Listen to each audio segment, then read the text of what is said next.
वापिस समेटा और चल दिया। बस यही मनुष्य का जीवन है। घर परिवार की दुकान को हमने खूब सुंदर जमा के रखा है, बहू है, बेटा है, नाती है, पंती है, पोता है, बहुत जोरदार दुकान जमी हुई है। अब दुकान जम तो गई, माल भी खूब खप गया, माल भी खूब बिका। तुम जो कमा कर लाए, बेटे ने लिया, बहुओं ने लिया, पत्नी ने लिया, रिश्तेदारों ने लिया, नातेदारों ने लिया, कुटुंबियों ने लिया, सबने लिया।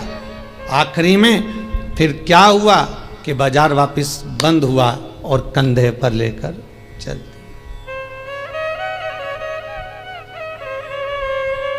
फिर निवेदन करूंगा, तुम दुकान पर बैठकर व्यापार में, व्यवसाय में, नौकरी में, तुम दुकान में जितना बैठकर कमा रहे हो उसका भोग तुम्हारी पत्नी, तुम्हारे बच्चे, बहुएं, पोता पोती, रिश्तेदार, कुटुंबी सब भोगेंगे।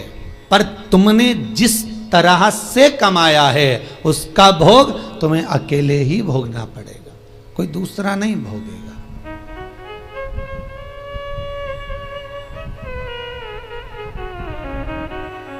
जीवन में कुछ कर्म ऐसा करते हुए चलो।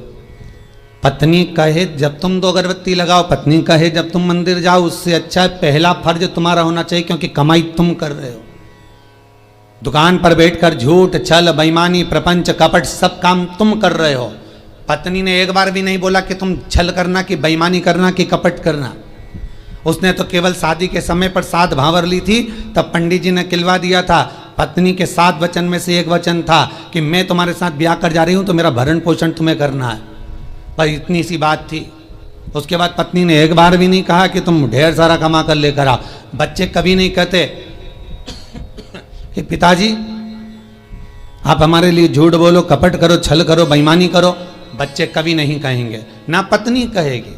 जब ऊपर जाओगे, यम की कैद चढ़ोगे, तो यमराज तुम्हें जब नरक में पटकेगा तब कहोगे मैंने झूठ पत्नी के लिए बोला था, मैंने बच्चों को पढ़ाने के लिए, आगे बढ़ाने के लिए झूठ बोला था, मेरे अकेले को नरक क्यों पटक रहे हो? पत्नी और बच्चों को भी तो पटको। तो यमराज भी कहेगा झूठ तूने बोला, कपट तूने करा, बेईमानी तूने करी, प्रपंच तूने करा, तो भोग भी तू भोग, दूसरा काहे को भोगेगा?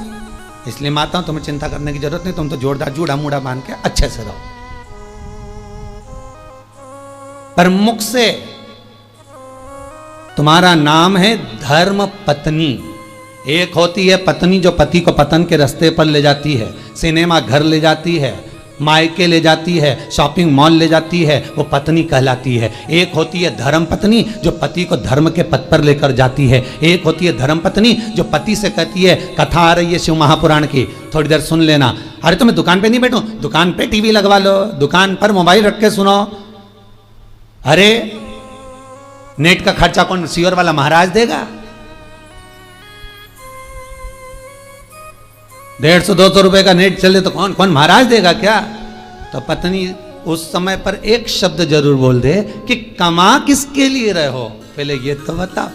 घर में रोटी का डब्बा लगा लगाया रह जाता है, पत्नी फोन कर करके रह जाती है, आ जाओ भोजन तैयार है, आ जाओ। ग्राहक ऐसे टूट पड़ रहे, ऐसे टूट पड़ रहे कि 1 मिनट तो खाना खाने की फुर्सत नहीं। और बच्चा टिफिन लेके आ गया तो टिफिन 2 घंटे तक रखा दिया, ठंडा हो गया, सारा की सारा बेकार हो गया। और तुम वो ठंडा भोजन गाय की सांदी जैसा बस खा रहे, ऊपर से दुकानदार फिर ग्राहक बोल रहे सेठ जी मुंह में रोटी, सेठ फिर निकाला। किसके लिए कमाया भाई?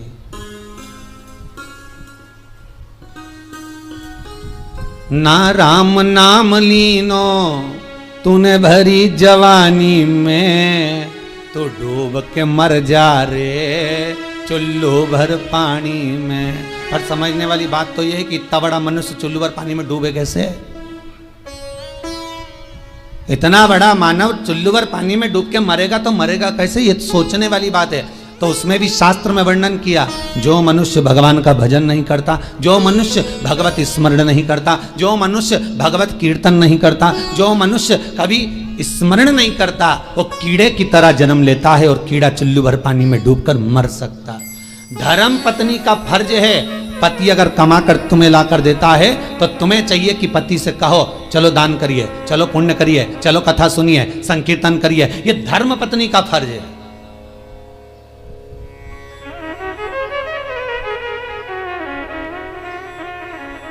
सारे कथाकार मिलके, कई बार हमने सुना लोग उसको क्या नाम थी जिसकी नाक कट गई थी रे, है? तुम लोगों को बड़ा मालूम है।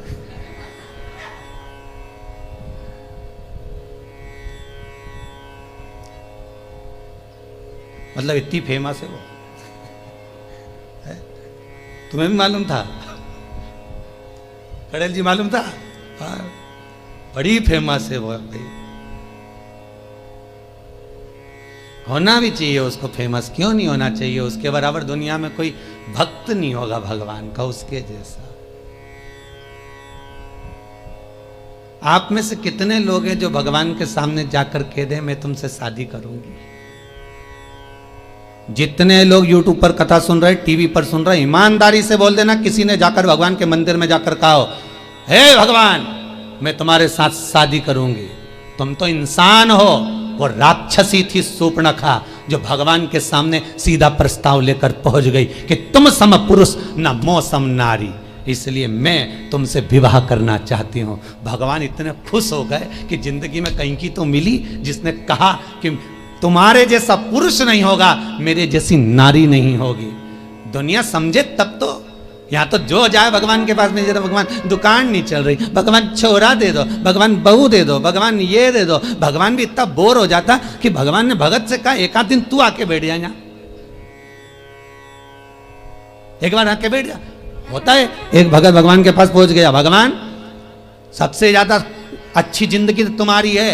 भगवान ने कहा हमारी काहे की जिंदगी अच्छी, और क्या, बढ़िया चांदी की थाली में पकवान आ रहे, लोग पंखा झेल रहे, एसी का रूम तुम्हारा, सारे मंदिरों देखे क्या ठाट के बने हुए हैं, मार्बल का फर्श, मखमल के गादी तकिया, क्या जोरदार जोरदार सारा ठाट, ऊपर चांदी का छत्र लगा, हीरे के जेवरात पहने।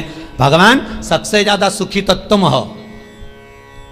भगवान ने कहा अगर ऐसा सुख है तो एक काम कर, 24 घंटे के लिए तू हमारी जगह खड़े हो जा, चल आजा। तो क्या उसमें क्या होगा, 24 घंटे का कोई सुख होता? भगवान कहने लगे तू खड़ा तो मैं तेरी जगह चले जाता, तू मेरी जगह चले जा। अब भक्त तो बहुत नाराज तो था ही, उसने कहा ठीक है उतरो नीचे, उतरो। तो भगवान विष्णु और लक्ष्मी का मंदिर था, नारायण और लक्ष्मी का। तो भगवान बोले मैं अकेला जाऊं तो पत्नी को भी लाना पड़ेगा ना, तो पति ने अपनी पत्नी को बुलवा लिया, तू भी आ जा, आज अपन भगवान की जगह खड़े होंगे। भगवान को बाहर बैठो, जाओ मंदिर के बाहर, हम दोनों खड़े। भगवान बोले जैसे हम खड़े वैसे की वैसे खड़े रहना हो, हिलना डुलना नहीं, नहीं तो लोगों को मालूम पड़ गया ना, सोच लेना। हाथ पांव कुछ नहीं हिलना चाहिए, कुछ नहीं हिलेगा, तुम्हारे जैसे ही खड़े रहेंगे बिल्कुल। तो हो जाओ खड़े। भगवान हट गए, उन दोनों को खड़ा कर दिया, धनी लोगाई को, दोनों को, पति पत्नी को। राम जी भगवान नारायण तो आराम से ऐसा हाथ करके खड़े, लक्ष्मी जी वैसा हाथ करके। तो लक्ष्मी जी ऊपर चढ़ी और लक्ष्मी जी ने उसकी पत्नी का हाथ ऐसा करा, ऐसा करिए, मुस्कुराओ, क्योंकि भगवान की मूर्ति मुस्कुराती हुई होती है ना। अरे करे कि नहीं करे दर्शन, करते ना, मुस्कुराओ। और तुम भी ऐसे खड़े रहो, मुस्कुराते।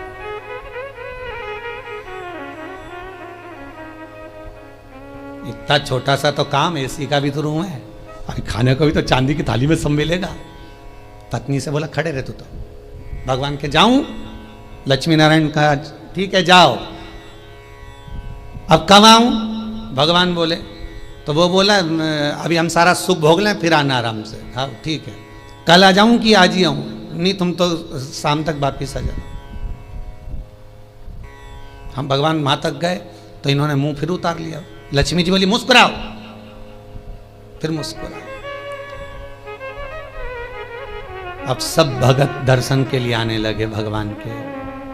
ये दोनों मूर्ति ऐसे खड़े, कोई के मेरी बहू ऐसी, कोई के मेरा बेटा ऐसा, कोई के धंधा पानी नहीं चले, नीचे से चीटा चढ़ गया।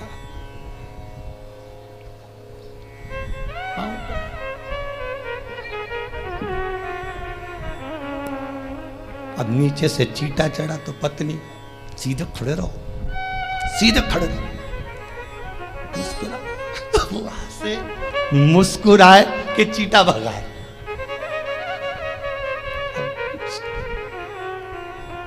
जहां लक्ष्मी जी खड़ी थी वही हाथ लेके मच्छर काटे जा रहा। पति बोले अभी तो मेरे से कह रही थी, अब मुस्कुरा, मच्छर खा रहा, मुस्कुरा। तब एक आया भगत, 11 दिए जला गया उनके बिल्कुल पांव के पास।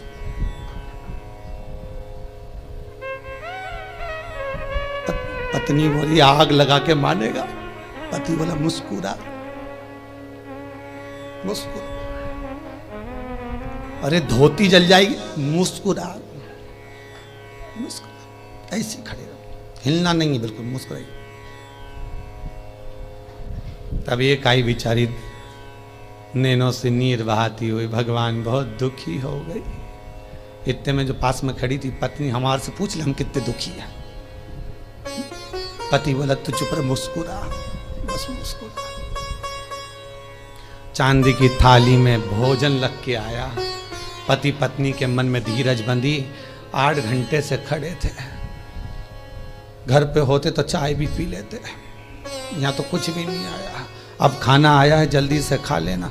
पंडित जी थाली लाए, रखी, तुलसी डाली, हाथ में पानी लेके फेरा, घंटी बजाई, थाली ढाकी, वापिस ले गए।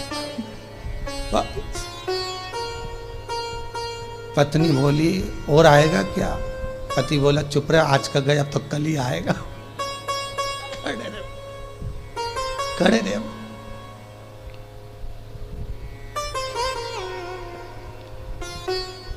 शाम के समय भगवान नारायण और लक्ष्मी आ गए। क्यों भैया, सुख में तो हो, क्या आग लगे बस सुख का नाथ, तुम तो तुम्हारी जगह खड़े हो जाओ, हम तो हमारे अच्छे, तुम वहीं आ जाओ वापिस। जल्द भगवान बोले हम तो नहीं आ रहा, तुम ही खड़े रहो, कि हमारे बाप की सौगंध है, हम दूसरी बार भगवान नहीं बनेंगे, तुम तो खड़े हो जाओ। बड़ी मुश्किल से भगवान नारायण लक्ष्मी फिर खड़े हुए। हमें लगता है सामने वाला व्यक्ति बहुत सुखी है, पर उसकी जगह पर जब हम बैठते हैं तब मालूम पड़ता है कि दुख जीवन में कितना पड़ा है, जीवन में दुख कितना है वो समझना। पकड़ कर हाथ जो तेरा, कहे तू लाडला छोरा, अभी सब साथ हैं तेरे, आगे होने को धोखा है। हरि भज लो, हरि भज लो, हरि भजने का मौका है। हमें अपने कुटुंबी, रिश्तेदार, नातेदार जितने भी हमें अपने लगते हैं, ये कोई अपना नहीं, केवल एक लुटेरा है। कितना सुंदर लिखा है।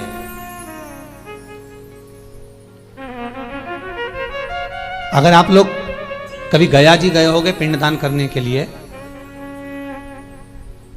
तो गया जी में, गया जी के रेलवे स्टेशन पर एक बड़ा बोर्ड लगा हुआ है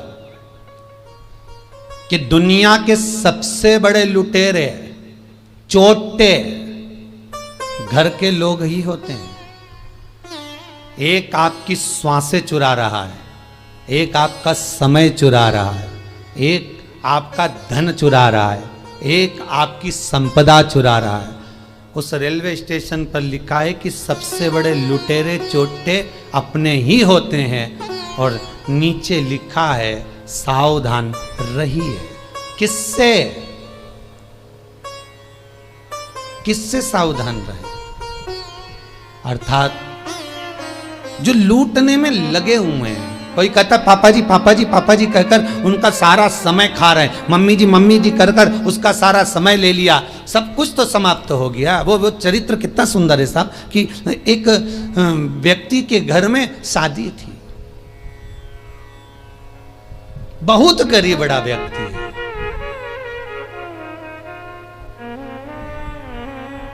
इतना गरीब व्यक्ति, इतना गरीब, और उसके घर में बेटी का ब्याह, धन कुछ नहीं।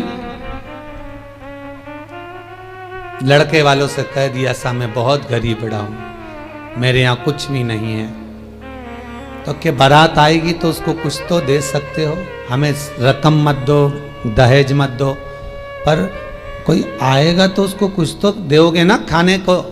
तो क्या साहब मेरे पास में केवल थोड़ी सी शक्कर ले आऊँगा, नुक्ती बनवा दूंगा, खोपरा पाक बनवा दूंगा, खिला दूंगा। बहुत गरीब हूं मैं। बेचारा गया मांग धोंग के, लोगों के हाथ जोड़कर, पांव पड़कर, निवेदन कर कर सेठ जी के यहाँ से एक शक्कर की बोरी उठा कर लाया।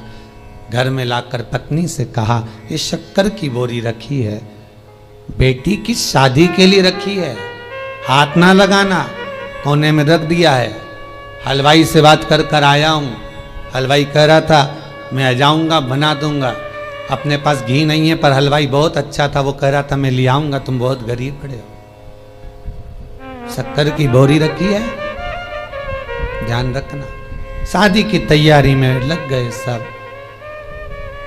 2 दिन बाद बारात आना है।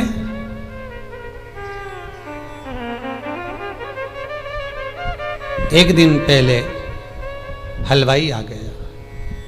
हलवाई ने आवाज लगाया, भैया शक्कर की बोरी लाओ। जब शक्कर की बोरी लेने के लिए गए, जाकर देखा तो वो शक्कर की बोरी केवल खाली पड़ी हुई थी।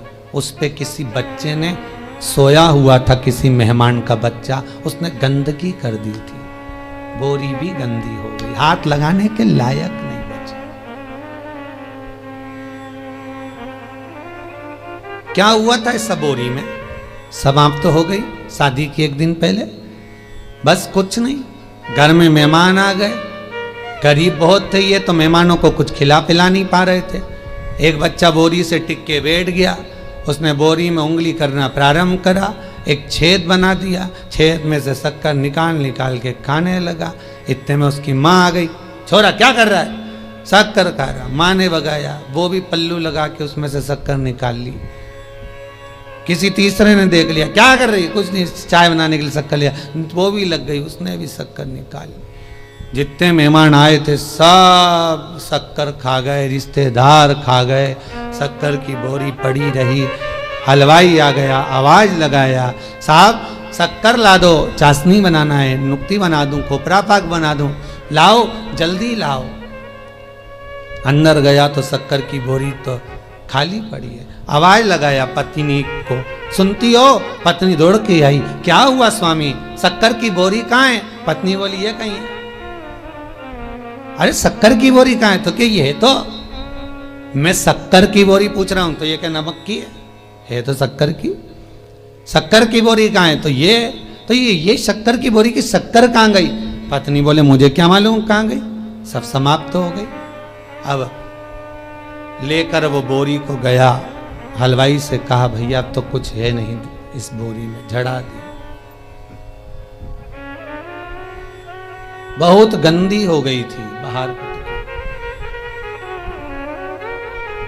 आखिरी में उसमें गंदी इतनी हो गई थी कि आग लगाना पड़ी। तो आग लगाते भी झड़ा के देख रहे हैं कि थोड़ी बहुत शक्कर निकल जाए तो चाशनी बन जाए और नुक्ती बन जाए, और कुछ नहीं बन पाया। तब धड़धड़ाता हुआ बारात आ गई, और बारात दरवाजे पर आई तो रो रहा था।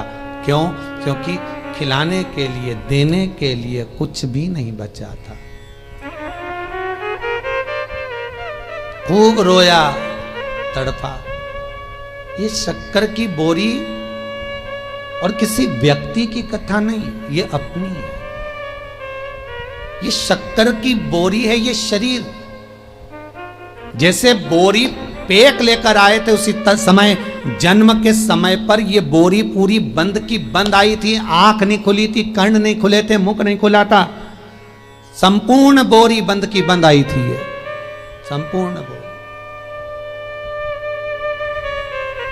फिर हॉस्पिटल में किसी ने इसमें छेकड़ा कर दिया, डॉक्टर सिस्टर ने धप मारी, छेकड़ा हो गया। सबने शक्कर खाना प्रारंभ कर दी, मेरा लल्ला, मेरा कल्ला, मेरा बल्ला, सब शक्कर खा गए धीरे धीरे धीरे धीरे। और आखिरी समय तक, अंतिम समय जब आ गया, 70-80 साल 90 साल हो गए, शक्कर की बोरी जब पूरी खत्म हो गई, श्वास दुनिया के लोगों ने, रिश्तेदारों ने सब काम में लगा लगा के ले लेकर शक्कर समाप्त कर दी। श्वास जब शरीर से चली गई, शक्कर की बोरी खाली पड़ी हुई है, कोई हाथ नहीं लगा रहा उस शरीर को, वो मर चुका है। यमराज आएगा धड़धड़ाता हुआ बारात लेकर, स्वागत के लिए क्या रखोगे? शक्कर की बोरी पड़ी है। और बचा था तो आग लगाई तो उसमें भी शक्कर के दाने ढूंढ रहे हैं। तीसरे के दिन जाके तो 4 हस्तियां ढूंढ रहे हैं कि इससे नुक्ति बनाएं कि खोपरा पाक बनाएं। करें क्या? समाप्त।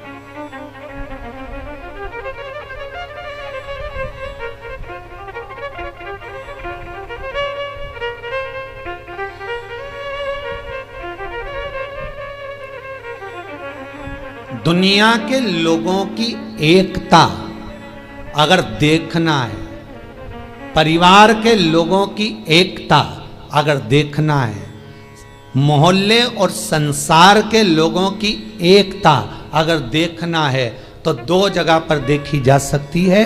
एक, जो व्यक्ति आगे बढ़ रहा है उसको गिराने में, और दूसरा मुर्दे को उठाने में।